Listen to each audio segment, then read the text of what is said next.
حقيقي مفواز، كيف ابنك ببلاد برا؟ ان شاء الله عم يبعث لك مصاري. مرحبا تيتي. مرحبا.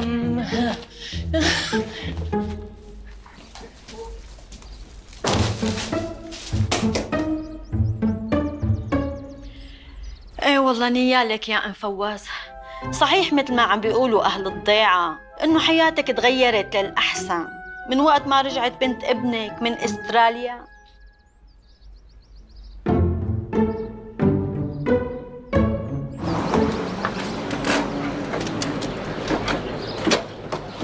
اموري عليك طازة، عايزك تثق فيها وتقول طاسة. كلام كتير ملوش داعي، احفر حفرة وادفن وجات. الله حيو ابن راس الملك. والله لو عرفان هيك ما كنا جبناها للسيارة. ما شاء الله مشاويركم انت وبنت عمك ما عم تهدى.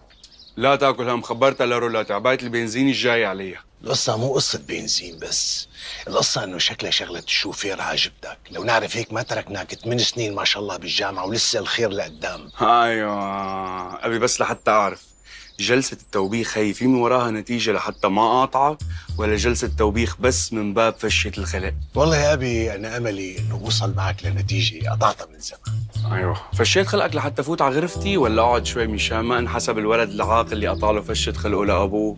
على برك رسيني. فواز نقي، ليش هيك تارك الولد ناطر؟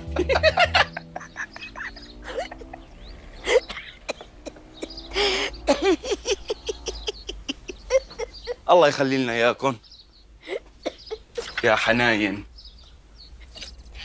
لك انا ما قلت لك لا ترجعي على البيت حتى اقول لك؟ فتت بدي فوت على الحمام، بعدين ما ضايقتك انت ورفيقتك، تركتكم قاعدين لحالكم. الله يجعلها رفيقه، هي رفيقه هي، لك هي عقربه. إيه خلصنا ام فواز، شو صار يعني؟ لك انت ما بتعرفيها، هي عينها بتفلق الصخر.